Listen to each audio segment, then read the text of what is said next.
Hello, listeners, and welcome back to another episode of Cognitive Dissidence. As usual, I'm your host. I'm Jacob Shapiro. I'm also a partner and the director of geopolitical analysis at Cognitive Investments.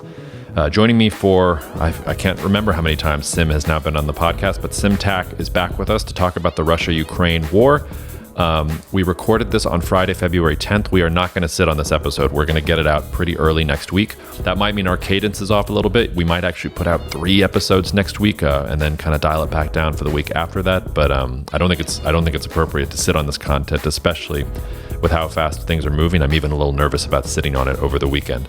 So if anything happens between now and when you hear this, that's the reason why. Otherwise, I don't think there are any other housekeeping notes for me. You can write to me at jacob@cognitive.investments if you have questions about the podcast or about what we do at CI. If you haven't left a rating or a review on the podcast, please consider doing so. If you haven't shared this podcast with your friends who need to know all of this important information, consider doing that as well. For those of you in New Orleans, happy Mardi Gras, cheers, and see you out there. Cognitive Investments LLC is a registered investment advisor. Advisory services are only offered to clients or prospective clients where Cognitive and its representatives are properly licensed or exempt from licensure. For additional information, please visit our website at www.cognitive.investments. The information provided is for educational and informational purposes only and does not constitute investment advice, and it should not be relied on as such. It should not be considered a solicitation to buy or an offer to sell a security. It does not take into account any investor's particular investment objectives, strategies, tax status, or investment horizon. You should consult your attorney or tax advisor. All right, back for more fun. Sim, it's a year later and we're still talking about the Russia-Ukraine war, and I guess that's depressing. Nice to have you back. Hi, Jacob. Thanks for having me back. And yeah, we're getting really close to the 1 year anniversary. Sounds like the wrong word to use for this kind of an occasion, but a full year has almost passed since Russia decided to invade Ukraine, and I think a lot has happened, a lot of things that we didn't expect to happen, a lot of things that went quite a bit different from what was initially expected. So it's been at least very interesting to follow. Yes, I mean, I didn't expect the Russians to invade in the first place, so I've been on the back of it since the very beginning. Right there with you. But I have to say, Sim, that I'm more nervous or more pessimistic about the headlines that we're reading about what's happening with Russia and Ukraine right now than I have been at any other point in the war. I mean, it seems like the Russians are mobilizing for, not just another offensive, but a much longer conflict and for a meat grinder conflict, and that they're just not really going to give up.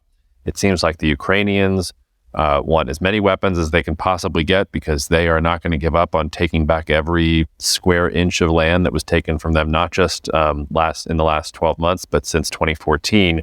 And that just seems to put, the two countries on a collision course. It puts Russia on a collision course with the West and NATO. I mean, I'm feeling very antsy about the whole situation. So are you also feeling antsy, or do you have some healing salve of, Jacob, it's not that bad, calm down a little bit for us?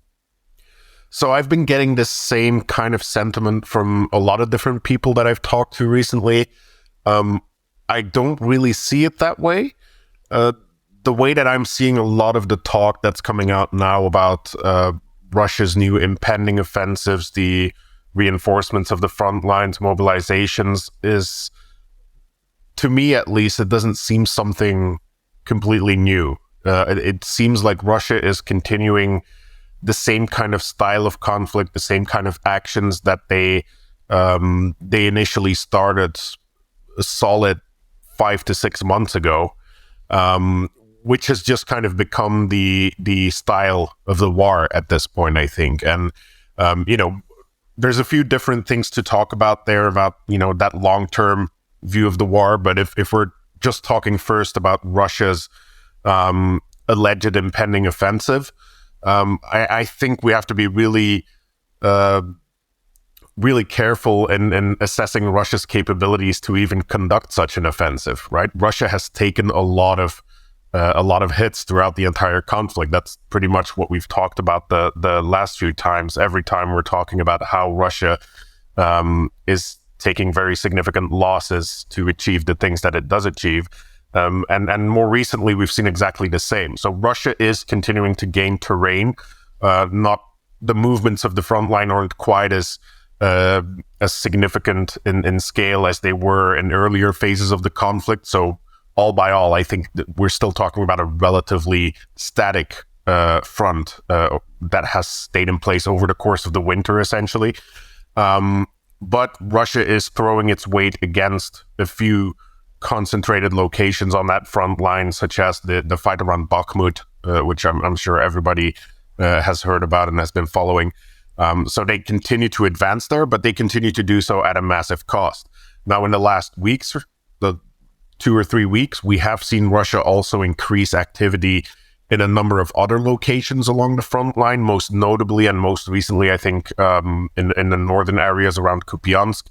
And that is showing that Russia is reinforcing certain areas of the front line, that they obviously still have an ambition to shift that front line to take additional terrain. But I don't think we should necessarily draw the conclusions that that means a much bigger or successful offensive is going to grow from that.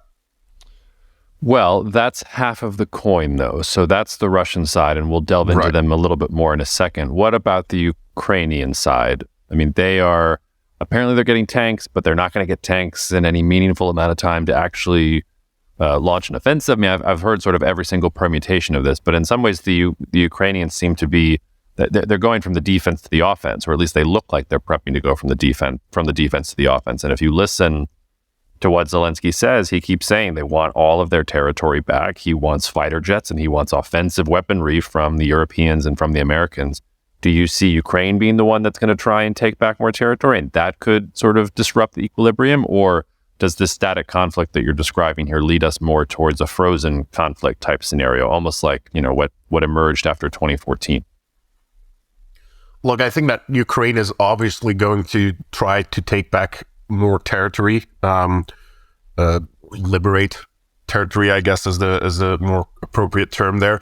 But that doesn't mean that we're going to see it anytime soon, right? And that, when we are talking about Ukraine getting all of these deliveries of tanks, armored vehicles, the possibility of getting aircraft at some point, we're not talking about something that is quickly going to cobble together some offensive force that in the next month or two is going to take back all of that terrain.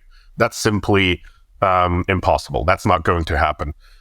So what we are talking about, though, is over the course of the winter, Ukraine has been, I would say, relatively successful in stabilizing the front line. That has also come at a cost, of course, when we're talking about Russia suffering that cost and all of the gains it is making. In the very same way, Ukraine is taking very big hits in trying to defend all of these areas of the front line, right? Ukrainian forces in a lot of places are still under relentless Russian artillery fire with little to no answer to that artillery fire. That situation is slowly improving as additional artillery systems from the West are making their way into Ukraine. Especially the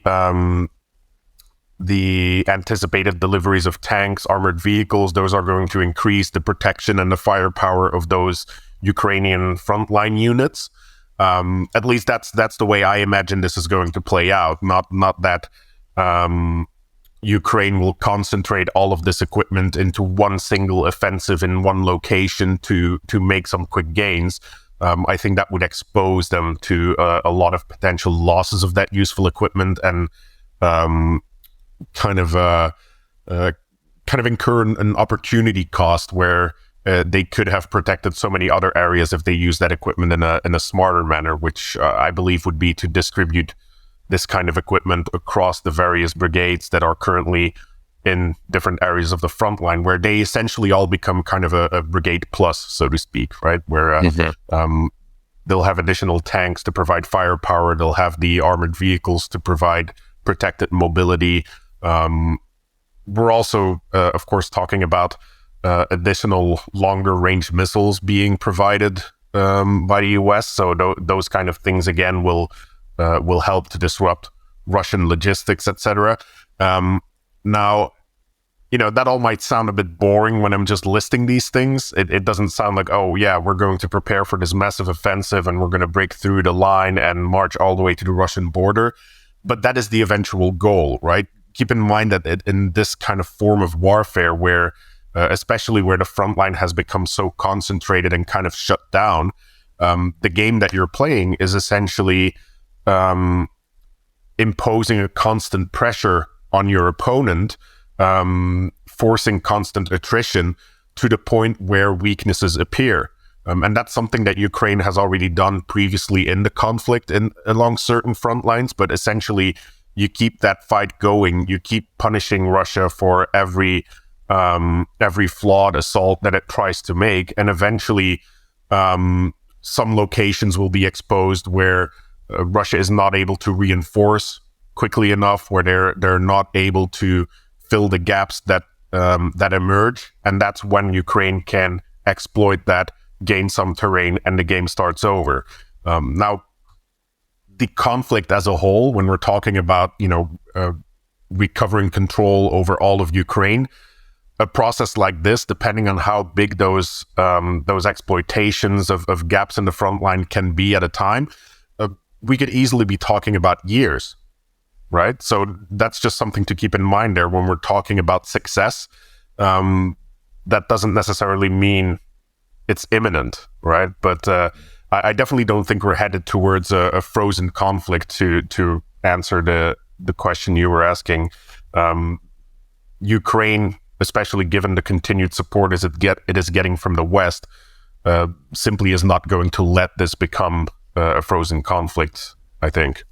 Yeah, I'm going to take advantage of having you on the podcast here too, because another thing that I've heard sort of every single possible answer under the sun about is how long it's going to take Ukraine and Ukrainian soldiers to learn how to use all of this weaponry that they're being gifted from the West. I've heard everything from, there's no way they can use Abrams because Abrams use jet fuel and you can't use them because they're so complicated to, a tank is a tank. Like, they'll run the tanks, it'll be fine. Fighter jets are fighter jets. If you give them the jets, they'll figure out how to do it. The Ukrainians have proved to be very industrious and very smart. So from your sort of technical perspective, how long realistically does it take Ukraine to learn how to use all of these new shiny toys that they're receiving?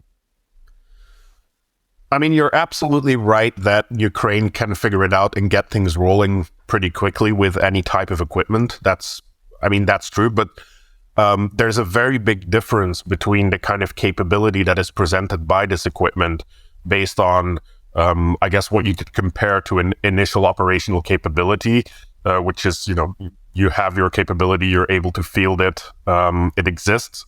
But then there's a very big gap to the point of proficiency, essentially, where you're fully able to exploit that capability, which means that you would have crews that are able to master all different aspects of this equipment. It means that you would have logistics trains that are able to fully support the operations of this equipment. It would mean that you have an ample supply of all the necessary consumables, whether it is jet fuel or whether it is ammunition. So there's a lot of pieces that come together to get the fullest out of this type of equipment. I think we'll probably see Ukraine start to field this equipment in a suboptimal in a suboptimal position, right? Uh-huh. Where the crews will not be fully mastering all functions of the vehicles, but they'll be good enough to be able to at least operate in a survivable manner. And I think over time we'll probably see that experience build up very quickly, because that's another thing where troops in the West are trained on these systems over long training periods of several months, maybe even years, depending on the system. The experience that they are building up is based on occasional theoretical training, occasional practical training. Once you have people with that initial capability in a field, in a conflict of this intensity, the experience that those Western forces gather at peacetime over the course of years is going to be delivered to them in the course of months, right? Yeah. So that's very quickly going to catch up. Yeah, that's a really good point. going back to what we were talking about before, so, and I guess this gets to, this is a way of trying to ask you what you think the conflict looks like over the next 6 to 8 months, even to the next 12 months. It's clear to me that the long-term goal for Ukraine is reclaim all of the lost territory, including Crimea. They want everything back. They want to reset to 2014. They think that's all Ukrainian land. That is the eventual goal. And you said it might take years for them to do that. Maybe it'll take decades for them to do that, but that's the goal. What is Russia's goal? Is there anything in Russia's operations or the way that they are mobilizing or the things that they are doing on the battlefield that tells you that Russia, say, just wants to take Donbass or just wants to take Donetsk and Luhansk, or really does still have ambitions of getting all the way to Kyiv or even to Moldova and Transnistria? How do you assess what the Russian end goal here is of this operation or war, whatever it is they want to call it? I think the real end goal is to still try and outlast Ukraine in this war, essentially, where they can get to a point where Ukraine can no longer pose any kind of threat of offensives to regain terrain. I think in the end, it doesn't really matter that much to Russia where the line is, as long as they can reach that point. When they reach that point, they can essentially paint a picture of some kind of victory and get past a lot of the domestic barriers that are kind of all starting to boil up under pressure as long as this conflict keeps going. Now, in more practical terms, and what are the immediate ambitions territorially on the ground in Ukraine? We've heard Russia recently state that their immediate goal is to capture the remaining areas of Donetsk, of the Donetsk region. So that essentially means breaking through Bakhmut, getting to the towns of Kramatorsk and Slovyansk, which are kind of the last two larger population centers in the Donetsk region that are still under Ukrainian control. That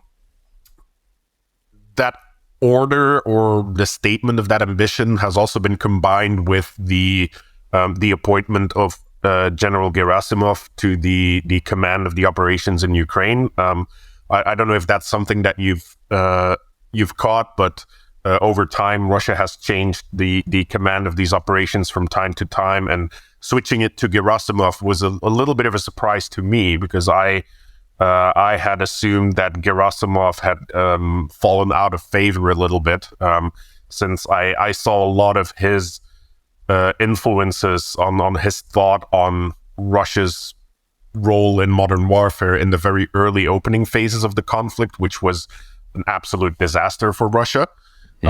So I was kind of surprised that he was put in command, but at the same time, he's being put in command and then given this statement of the expectation of capturing the entire remaining area of the Donetsk region, and then that's a very big check to cash, essentially. So I assume he's not in a very comfortable position now. No, I wouldn't assume anybody in Russia is in a very particularly comfortable situation. Well, so try and imagine out. Let's say, hopefully you'll be back next February, and we'll be talking about. We'll probably be talking about this next February. But what do you think the next 12 months looks like? Like, what is the most likely scenario for you? Because it doesn't sound like frozen conflict for you is off the table. It doesn't sound like you think either Russia or Ukraine is going to have some kind of decisive victory or massive offensive that's going to move the line significantly. So tell me what you think the scenario, or the most likely scenario, is over the next 12 months for the fighting. So it's difficult to make an exact forecast on the tactical nature of a conflict of this scale, of course. So I just want to caveat everything I'm about to say, right? I take no responsibility for my own words here. Tim, don't worry. If listeners wanted Magic 8-Ball type responses, there are plenty of other analysts that they can go to give them false certainty. So please lean into the nuance all you want. Not mentioning any names there. Very, very sportsmanlike view. I'm a diplomatic person. I never say anything mean about anyone ever. But so essentially, if I had to kind of describe what I expect to see, is that we would see an intensification of the fighting in a lot of areas. So right now, we're obviously already seeing that with Russia doing it. I would expect to see the same kind of behavior from the Ukrainian side once they start to integrate all of that new equipment into their operations. That will include probably kind of a renewed summer of deep strikes, the way we had that last summer with the HIMARS missiles that were being delivered. Russia has adapted to the existence of those HIMARS missiles on the battlefield, so they have moved their key logistics positions and things like that farther away from the front line. Brigade level headquarters, all those kind of things, repair battalions, all those things are sitting a bit further back from the front. But if we have those new longer range missiles being delivered, that's going to bring a whole new array of Russian supporting infrastructure, military infrastructure, into range of these strikes. And that's going to be a massive opportunity for Ukraine, again, to disrupt all of these Russian operations. And while that is happening, I think at the same time, Russia is going to continue to run out of steam little by little. That doesn't mean they won't be able to mount offensive operations, that they won't gain terrain, but every time they do so, they are losing massive amounts of personnel. We've seen the stories about how Wagner essentially has become almost completely hollowed out when it comes to manpower because of the losses they've taken and the gains that they've forced around Bakhmut. We're seeing a lot of articles being put out about how the Russian tanks, even though new tanks are making it to the front line, the existing tanks are in such poor conditions that they're essentially irrelevant to combat capabilities on the front line. We're also seeing some interesting figures coming out about Russia's ability to build or refurbish tanks to put to the front line, and essentially the estimated losses of tanks over the past year are about twice as high as what Russia is expected to be able to produce over an entire year. So essentially, none of that leads to like a sudden breakdown of the Russian military machine, but it continues to slowly weaken and weaken and weaken it, right?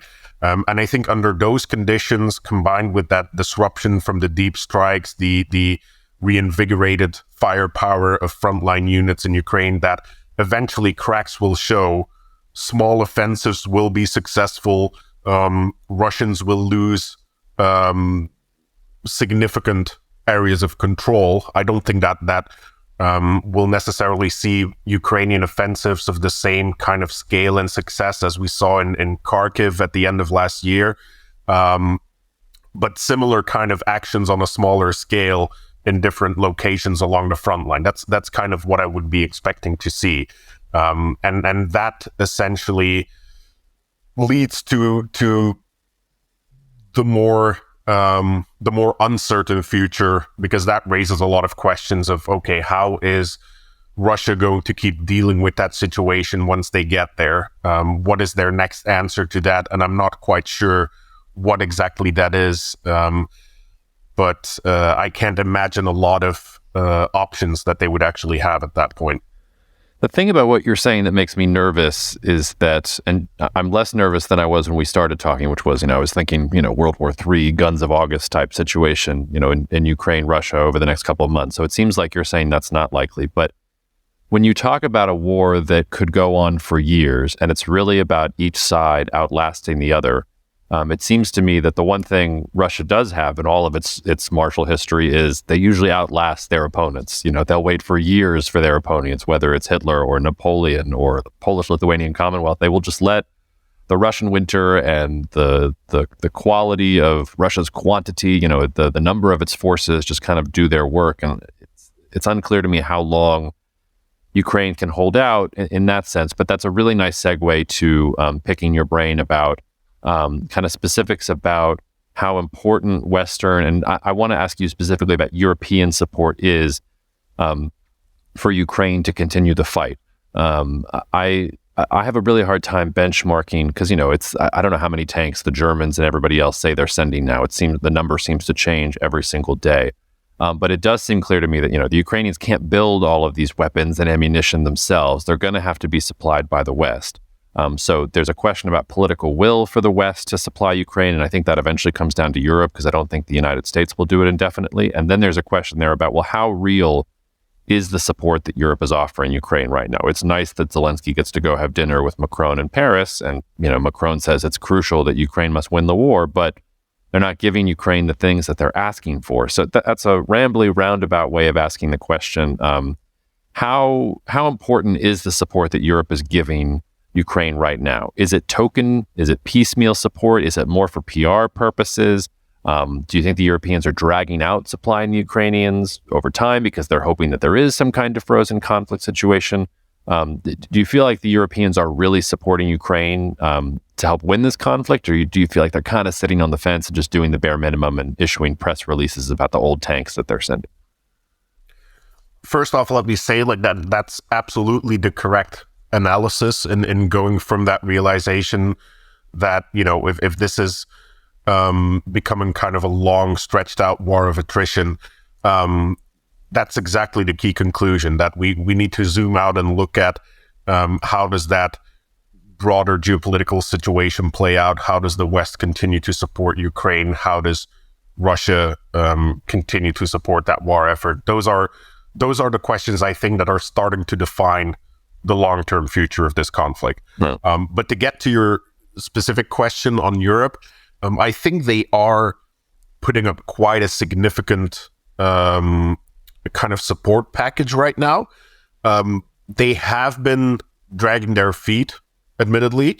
Some countries more than others, obviously. Some have been very supportive from the beginning, especially countries like the United Kingdom, some of the Scandinavian countries, even some countries like Czech Republic that you might not hear as much about, but countries like Czech Republic, Denmark, are actually immensely supportive of the Ukrainian military capabilities. Could I ask you to pause there? When you say immensely supportive, what do you mean? You mean the Czechs are sending them ammunition and tanks underneath the table, or you just mean they're putting out very emphatic statements? Yeah, I'm talking about actual material support, so providing equipment. To give you an example, of something that Denmark did, while everybody was talking about providing tanks to Ukraine and going back and forth on that, Denmark did something that's actually absolutely amazing. They donated 18 Caesar artillery systems to Ukraine. Now, that itself might not seem very impressive when you see numbers from what other countries are donating, but 18 Caesar artillery pieces, those are essentially very modern artillery pieces, but they are also the entirety of Denmark's artillery unit in its military. Denmark essentially gave up its entire artillery capability, transferred the whole thing to Ukraine. And then that's just one of the things that they have been sending in support of Ukraine, right? Now, of course, Denmark is putting this in their own perspective in terms of changing the nature of their own artillery unit and ordering different systems to replace them eventually. But these kind of things are very, very impressive for countries of that scale to do. And you've got a lot of countries of various scales doing these kind of things, and that is coming together in what I think is really impressive. When we're just talking about the tanks, for example, so there was a lot of back and forth about, Germany will allow the delivery of Leopard 2 tanks if the U.S. allows, or if the U.S. first decides to send Abrams tanks. Eventually, it seems they made some kind of a deal like that on it, because the announcements came very close to each other. And now we've got different European countries putting together packages of, I think, up to like 70 Leopard 2 tanks. And then we've got about 50 US Abrams tanks headed toward Ukraine, which is putting together a quite significant modern tank force.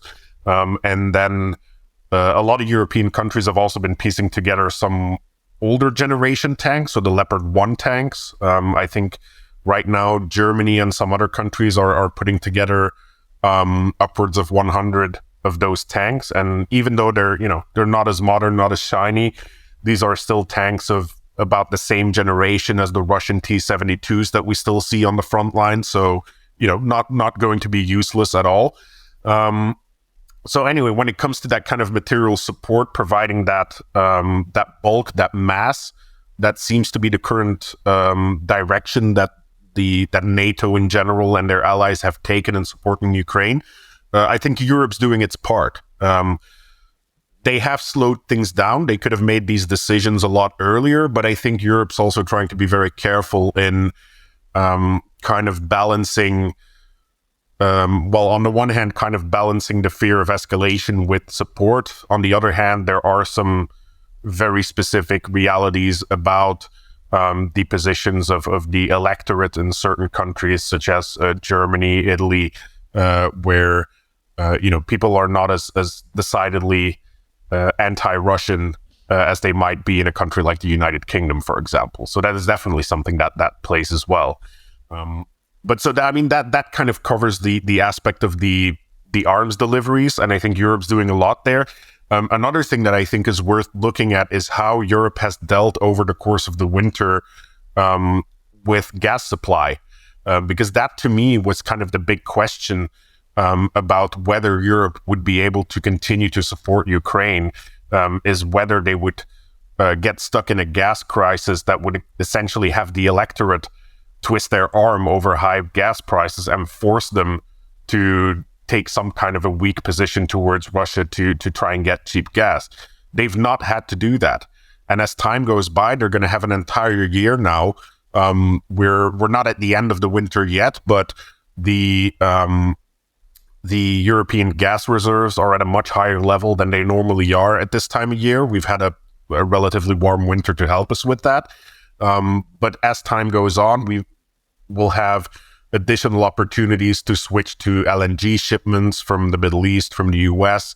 We'll have essentially some time to figure out the whole gas situation while we have pretty much zero supply from Russia.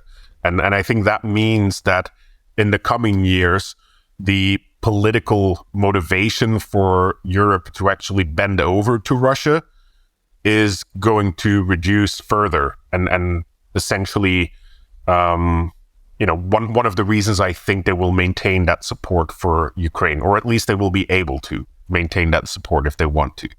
Yeah, you didn't just have a relatively warm winter; you had an unprecedentedly warm winter. It surpassed even my expectations, and I was very, very optimistic about European gas supply. Our old friend Marco Papic is. We recorded an episode with him this week, and it'll appear just a couple days before yours.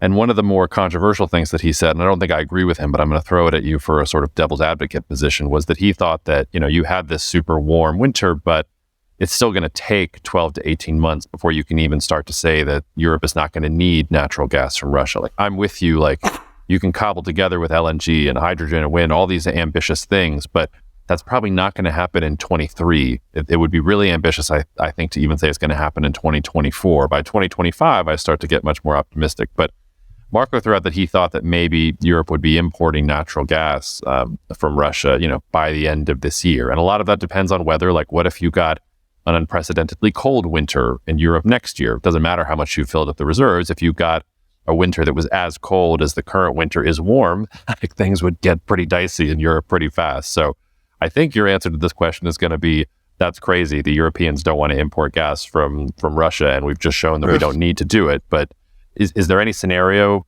I mean, you alluded to it, is there a scenario you think coming into this next winter that you could see that starting to shake, where the Europeans do go back to the Russians for gas?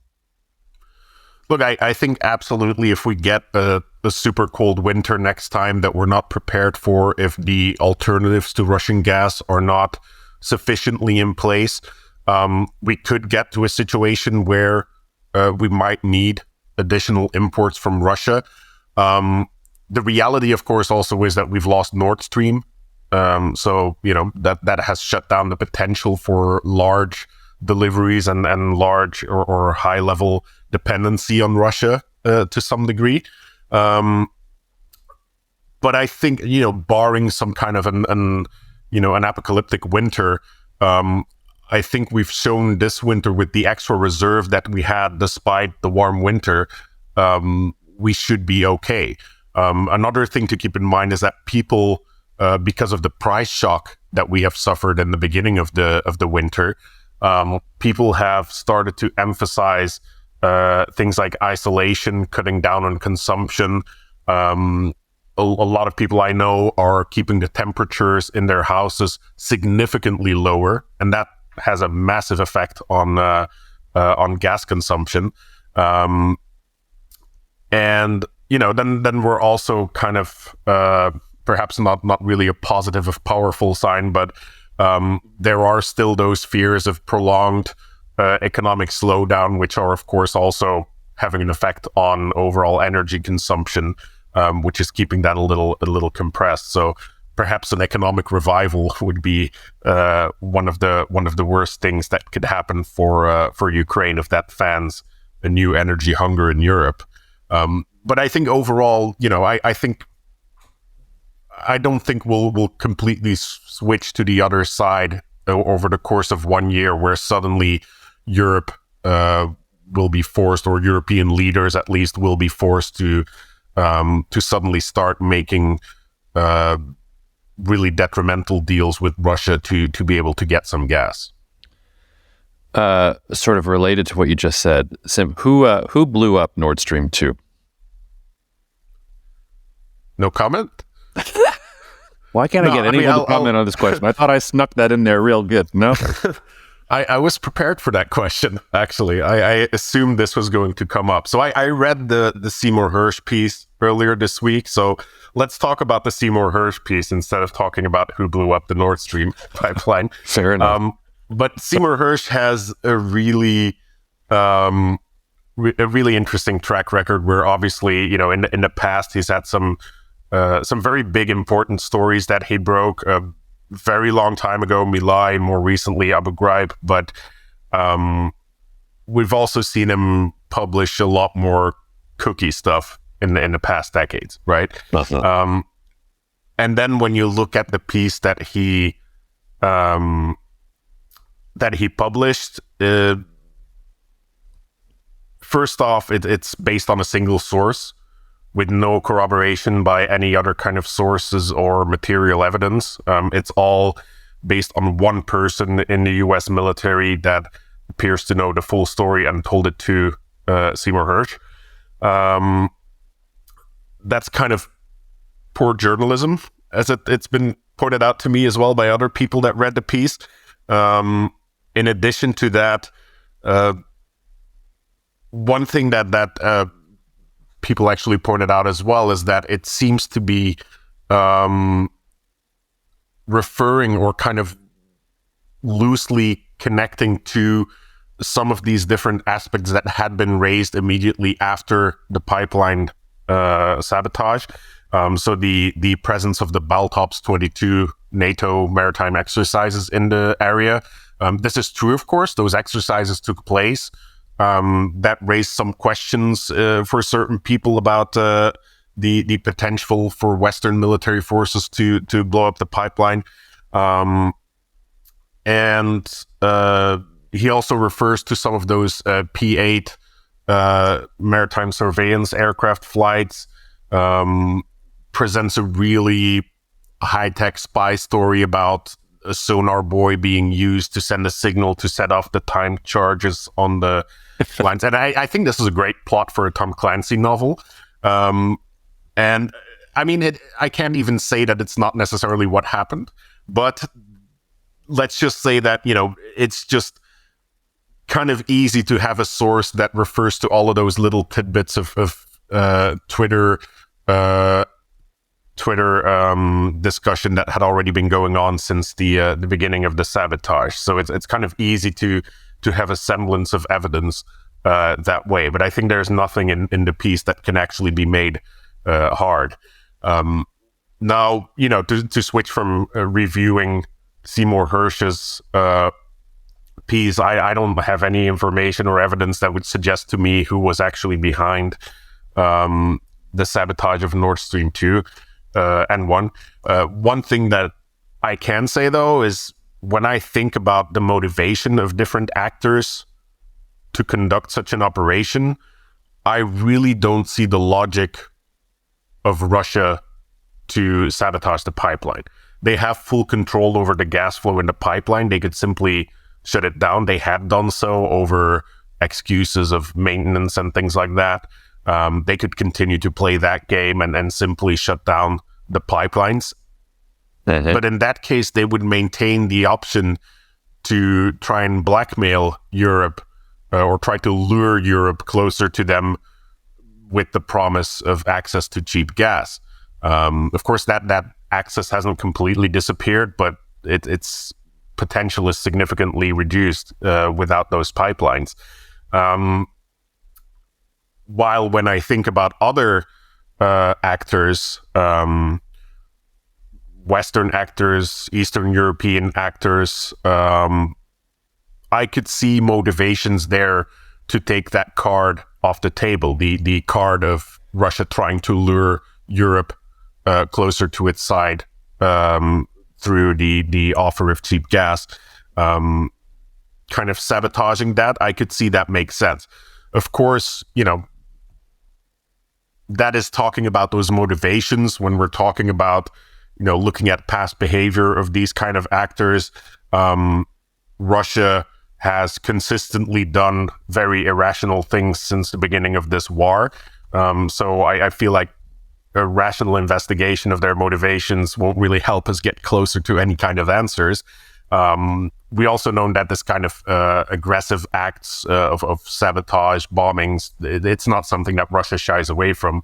While on the other hand, when we're talking about a NATO member or multiple NATO members conspiring to sabotage infrastructure belonging to other NATO members, that's a very, very big thing. Not something that I can remember has occurred in the past. So that's,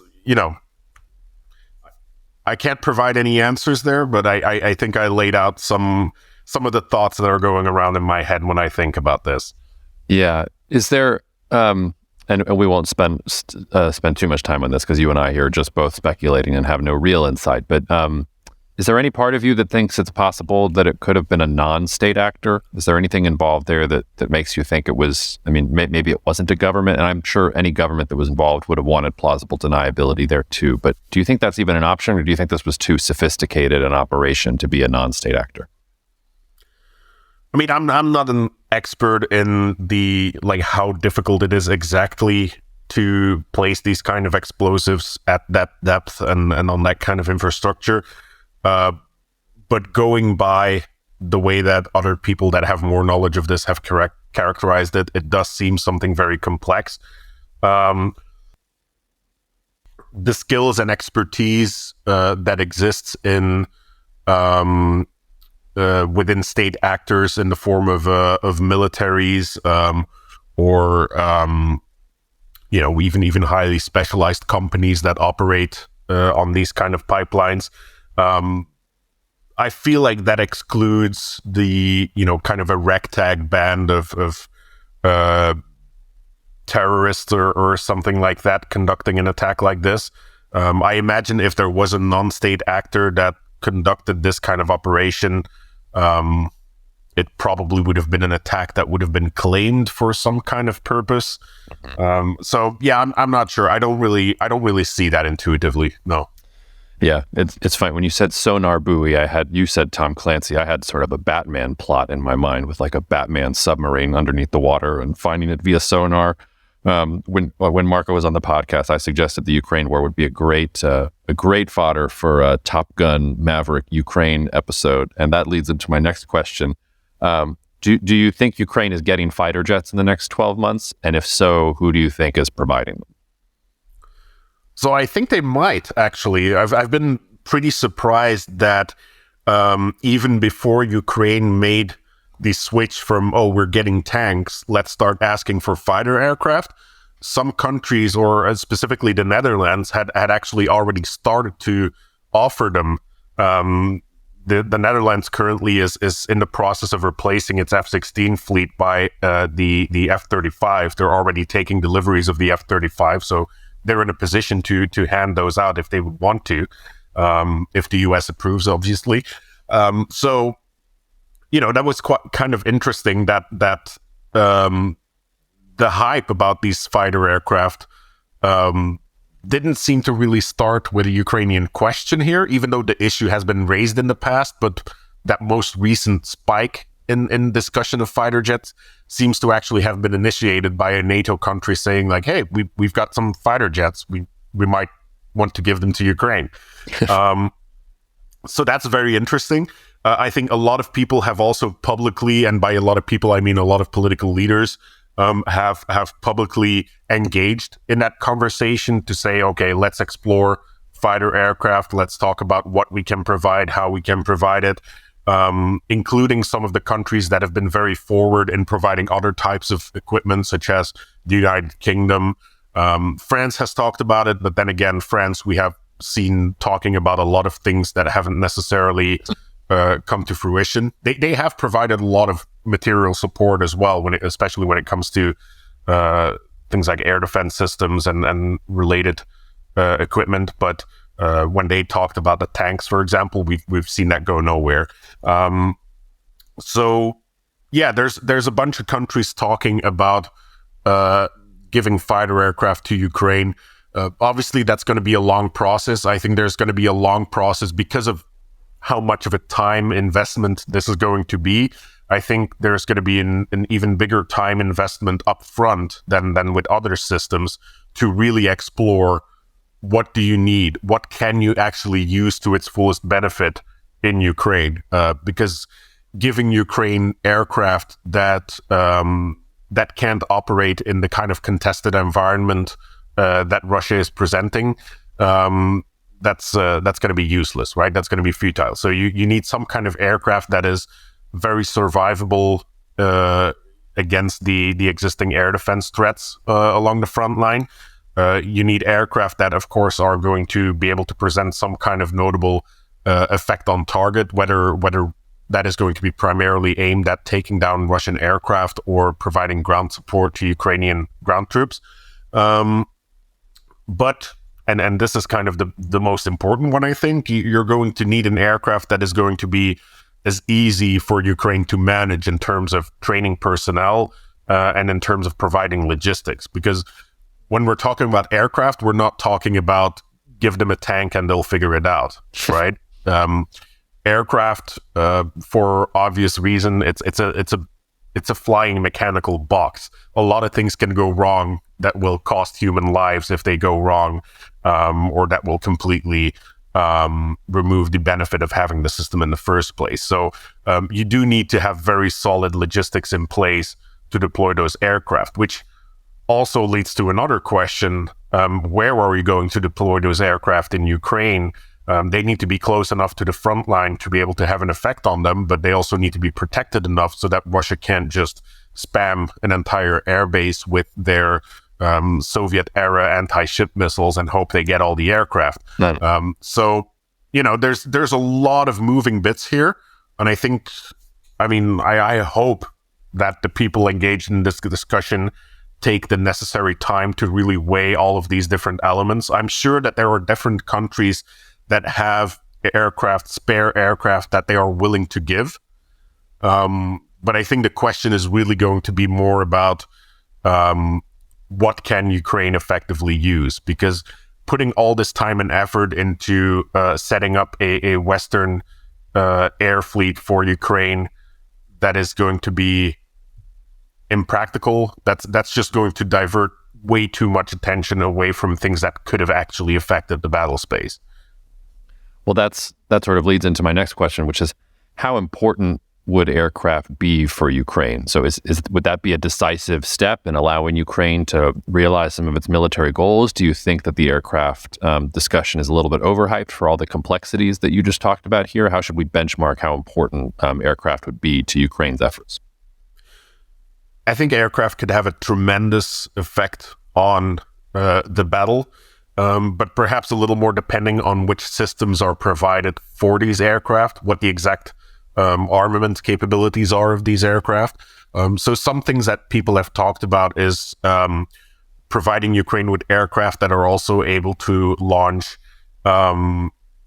long-range cruise missiles, essentially. Anti-radiation missiles, so missiles that home in on sources of radiation, like a radar position, for example. So those kind of things would again expand Ukraine's reach farther away behind the front line to take out those key Russian pieces of equipment or logistics hubs that will affect the overall performance on the battlefield, right? So those are, I think, kind of the key elements. A broader benefit of being able to operate Western aircraft is, of course, that the West can then continue with providing Western munitions that are compatible with that aircraft. Right now, with the Su-27s and other aircraft that Ukraine is operating, these are built for Soviet or Russian-made munitions, which obviously they no longer have access to. Some of those they can produce themselves at lower quantities, but of course, if we're talking about a conflict of this intensity, the massive drain on munition logistics, having a Western fleet that can use those Western pieces of equipment or the Western types of munition, that would be a massive benefit. That's kind of the same thing that we saw with the artillery as well, where Ukraine obviously had a lot of artillery systems, Russian built or Russian designed artillery systems, but the West started to provide Western artillery systems for which they could also provide the ammunition, which means they can keep that munition flow going. Anyway, I think those could be really interesting ways that fighter aircraft can affect the battle space.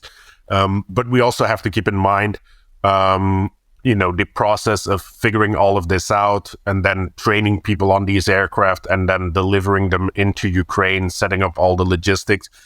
I think in the best of cases, we're talking about a process that will take at least a year, if not 2 years, before Ukraine can really start to fly units of Western aircraft. Sobering. Sim, before I let you go, what didn't I ask that I should have asked? I think we actually covered quite a bit again. I'm always a bit stumped when you ask that question. I can't feasibly know the unknown.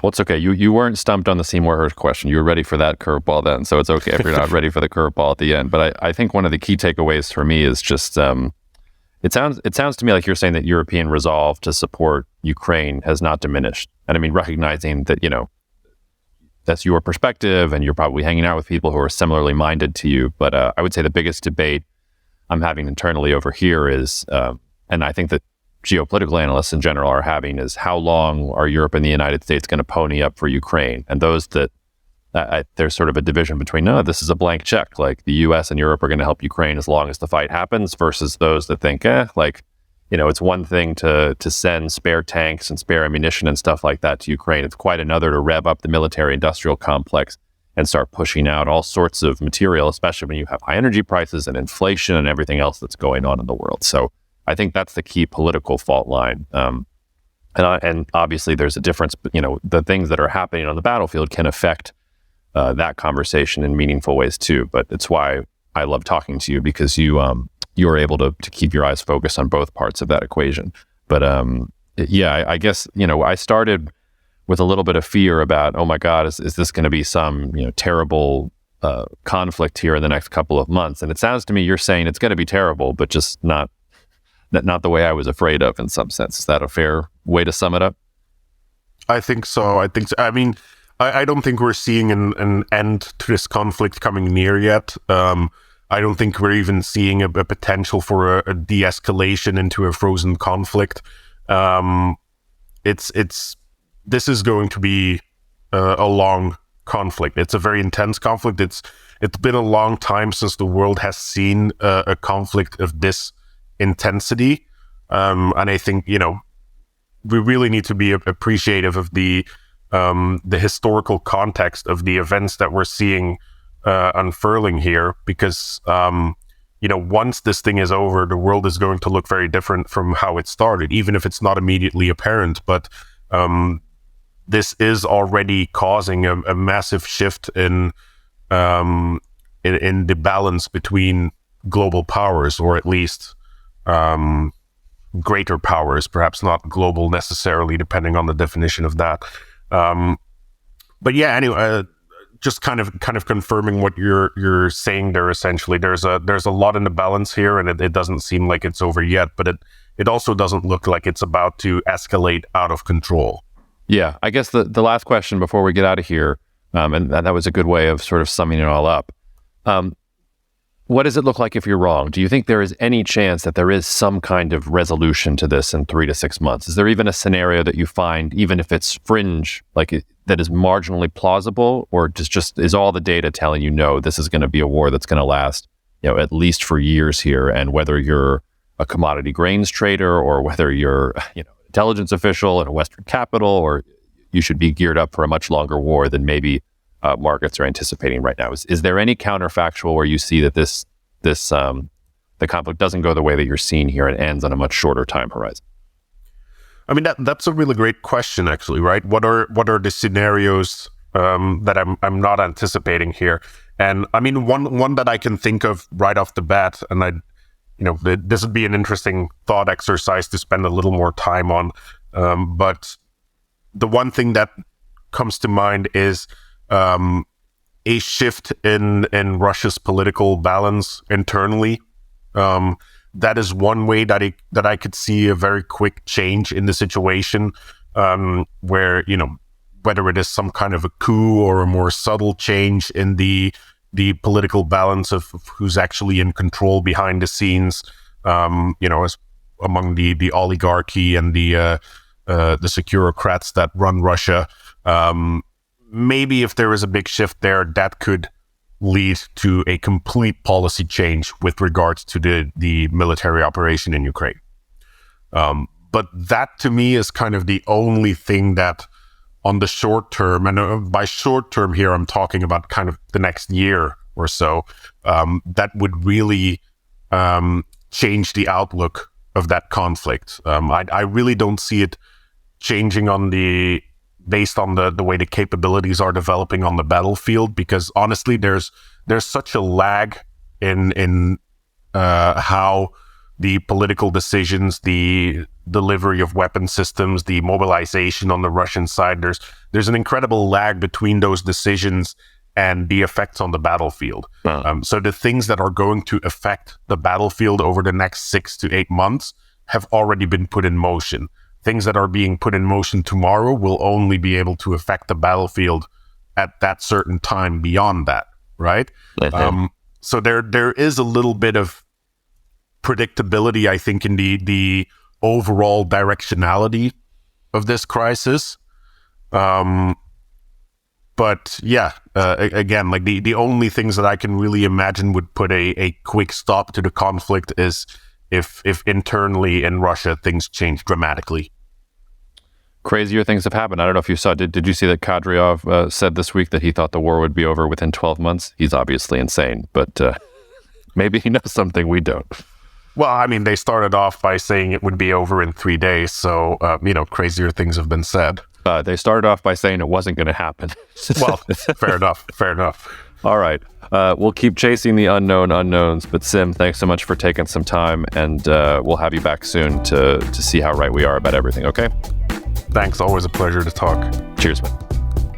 Thank you so much for listening to the Cognitive Dissidence podcast, brought to you by Cognitive Investments. If you are interested in learning more about cognitive investments, you can check us out online at cognitive.investments. That's cognitive.investments.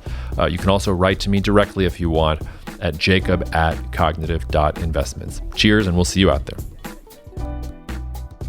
The views expressed in this commentary are subject to change based on market and other conditions. This podcast may contain certain statements that may be deemed forward-looking statements. Please note that any such statements are not guarantees of any future performance, and actual results or developments may differ materially from those projected. Any projections, market outlooks, or estimates are based upon certain assumptions and should not be construed as indicative of actual events that will occur.